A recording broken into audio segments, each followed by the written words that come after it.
Chceme sa hlavne lásky. Pozývam na pódium zástupcu Sony Music Martina Červinku. Dobrý večer, dobrý večer.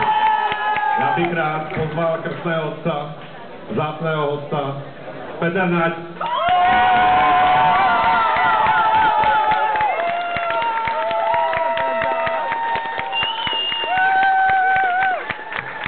Dobrú noc. Čo sa týka šmajdy, čo sa týka lásky, chcel by som pogratulovať Mirovi, nie len k albumu, ale preto práve, že prišiel konečne človek, ktorý nepotrebuje playback,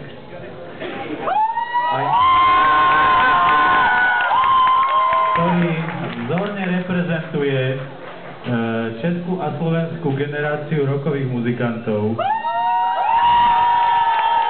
Myslím si mladú, že dobre naviazal na to. A ja, Miro, ti musím sa s niečím priznať. Moju priateľku najviac zaujal tvoj bas-gitarista.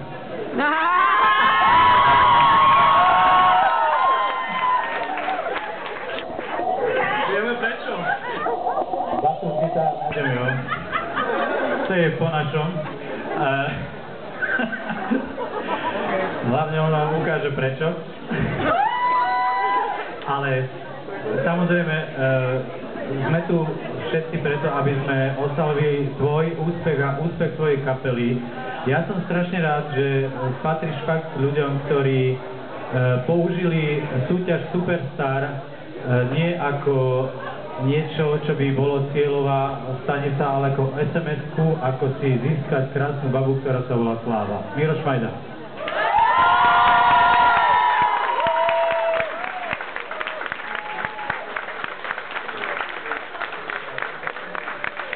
Poteším svoju babu. Neviem, jak sa to otvára, lebo my na Slovensku máme také šampanské, čo sa otvára ľahšie, lebo ráno, keď sa kúpem, aby som to nemal také ťažké. Neviem. Fotografii ukazujú, že nie na nich. Áno, a keďže spím si toto krásne remeslo, takže to bude... Miro, sústreď sa. Prvý orgazmus, tvoj prvý orgazmus. To je zaviac. Tak, všetko najkrajšie a želám ti veľa úspechov na česko-slovenskej populárnej a dúfam, že rockovej scéne.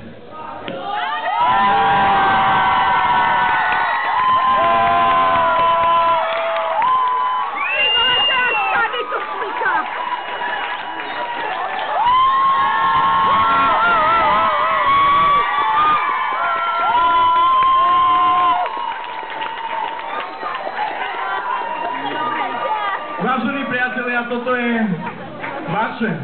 Hlavne naše. Veľmi pekne ďakujeme Petrovi.